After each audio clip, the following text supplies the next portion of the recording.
When I read the opinion, the fair use did not come from the fact that the publication had added an additional element to the original photograph. They had also manipulated the original photograph just a bit, but only to take out the negative background. It didn't really take out any content.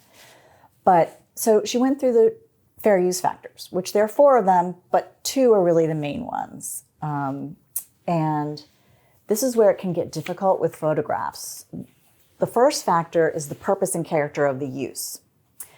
Now this is, you've probably heard this when people are talking about transformative. This is the factor where people start talking about, is it transformative? Yes. The nature, the purpose and character of the use, is it transformative? And Judge Brinkham has said that because the use of the photograph was to comment on AOC herself and to criticize her lifestyle, etc., it was being used for a different function or purpose than the original use of the photograph, which I thought was interesting.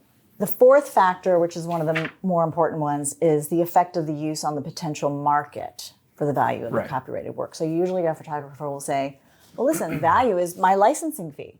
So if this publication wanted to publish an article criticizing AOC and using my photograph, they should have gotten a license from me. Right.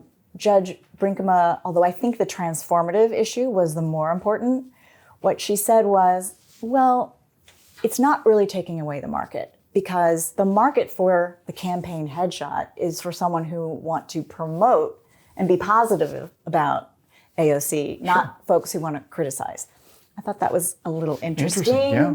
But I think at the end of the day, it comes down to, and this is often what I've told clients, okay, your photograph as used on your website or in connection with content is probably not going to be fair use unless that photograph is somehow part of the commentary, right? And I think this is a great illustration of when that can happen. And Judge Brinkham's analysis was very interesting and helpful. And also, it was at such an early stage of litigation. Well, let me ask you on that note about litigation. Given that the licensing fee is, I mean, I'm thinking it can't be that much. Given the cost of litigation, how did something like this end up in litigation in the first place? Do you know? Or why would it go to litigation? Why don't the parties just negotiate? They do litigate. They do. Yeah. And another way, you say, well, how do you calculate the value? Yeah. So if a client gets one of these demand letters and I'm like, look, let's just negotiate negotiating them down. Another way, in addition to the licensing fees, that I will try to determine, what is this worth, right? What can we make this go away with an amicable resolution? I'll look for cases where there have been default judgments. Yeah. Because as you can imagine, these firms that represent the photographers, they are typically a handful of firms who do this.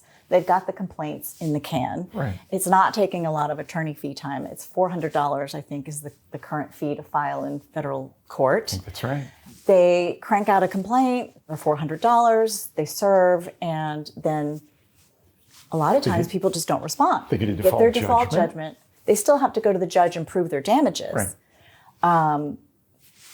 But that's one of the ways. And it varies. But looking at these default judgments and what judges have awarded to photographers in a default judgment situation is another way I kind of can look to determine the value. But I thought it was interesting. Yeah, very because it usually, these demand letters and complaints tend to be pretty cut and dry. But this was a nice analysis of transformative use, fair use in connection with photographs. That's great. Used in a publication.